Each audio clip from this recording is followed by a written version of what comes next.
Okay, somebody say something. This is very, very uncomfortable. The first episode of Telltale's Guardians of the Galaxy series sets the action-packed, sarcasm-filled stage for what's to come with just the right amount of exposition to keep things on track.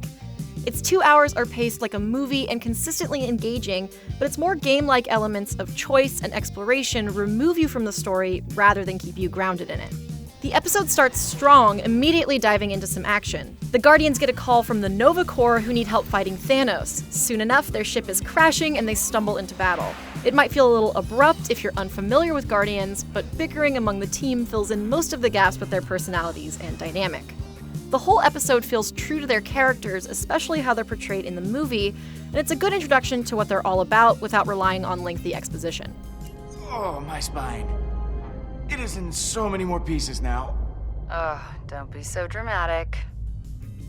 Before the actual fight begins, though, you first find the Nova Corps completely decimated by Thanos, and you have to do some exploring to figure things out. It's the first of several point-and-click adventure sections that feel out of place in the episode's movie-like structure. Since it's not immediately apparent what you're looking for, a section that would take maybe a minute in a movie can take 10 and things come grinding to a halt. It almost feels as if your participation is just the episode checking to make sure you're paying attention when it was doing a fine job of being interesting on its own. The fight itself picks things back up. Switching between team members to try and take Thanos down fits Telltale's quick-time event style well, and it's also a critical setup for the real conflict at the heart of the episode, rising tensions between the Guardians. Most of your important decisions revolve around siding with one team member over another. After the kind of bonding experience only fighting a genocidal maniac can achieve, not being able to make everyone happy is a little heart-wrenching, and those decisions have weight to them. Honestly, we all stay because of you, Peter. You're the one who's gonna keep us from falling apart. Wow. Yeah, no pressure. Less important dialogue choices can reveal some backstory, but a lot of them can get confusing when Star-Lord has such an established personality. He's snarky and sarcastic most of the time, but when you have options, you can choose to say something a little more mushy about friendship and family. That by itself works fine, but as the episode goes on, it can feel like you're choosing between acting the way you'd think Star-Lord would act and saying the things you'd actually want to say.